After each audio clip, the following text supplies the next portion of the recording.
கழுத்தில் தூக்கு போட்டு தொங்கி உசுறு தப்பி கவுன்சிலிங் போட்டு இனி அவள் ஒட்டு வாயை திறக்காலன்னு நினைக்கிட்டு அனுப்பி வச்சான். அந்த பிள்ளை தான் அந்த வாக்குமூலம் ஒரு ஆளை விரும்பிட்டான். அப்பா சொல்லிக்கார் அவன் தூள்காரன் மகள் தேவையில்லைன்ட்டு. இவன் அவனுக்கிட்ட விசாரிச்சுக்கான் நீங்கள் தூள் பாவிக்கிறான்.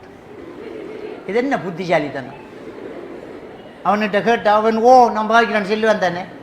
அவன் சொல்லிக்கான் தூள்லண்டா என்ன தூள்லண்டு கேட்டிக்கான் என்ன கலர் எப்படி என்ன தெரியா நான் பள்ளியில் மிம்பரில் உருவாமிச்சு ஓதிக்கிட்டு இருக்கேன் எங்கேயோ இடத்த அடிச்சுக்கிட்டே இருந்திருப்பேன். அவன் சத்தியம் பண்ணி உங்கள் உமா வாப்பாவுக்கு பொறாம நல்ல மாப்பிள்ளை கொண்டு கிடைக்கப்படாது பெத்த வாப்பாவுக்கு பிள்ளையில் பொறாம வார அந்த கலிசரோட கதையை நம்பி ஓடிட்டாள். ஓடினா இருக்கிற நகையை விற்று காதில் கிடந்தது கையில் கிடந்தது மோதிரம் எல்லாம் விற்று விற்று விற்று தூள் அடித்து கடைசி அவனுக்கு விற்கிறதுக்கு இவட கழுத்தில் நகையில் ஒன்றும் இல்லை. ஒல்லாஹி கடைசி அவன் எடுத்துக்கிட்ட ஆயுதம் அந்த பிள்ளையத்தை அந்த பிள்ளைக்கு விலையை பேசி ஒரு ஆளை கூட்டிக்கு வர.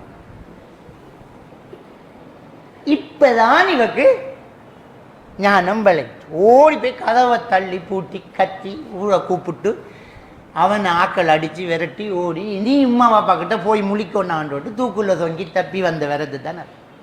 இப்போ நாங்கள் இடம் விளங்குதா? இப்போ தாய் தகப்பன் என்ன சொல்கிறாங்கன்னு இப்போ விளங்குதா? விளங்க மாட்டேங்குது.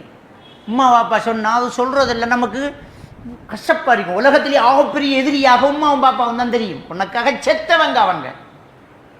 நீ எவ்வளவு காலம் அவங்களுக்காக சேவை செய்யலாம்.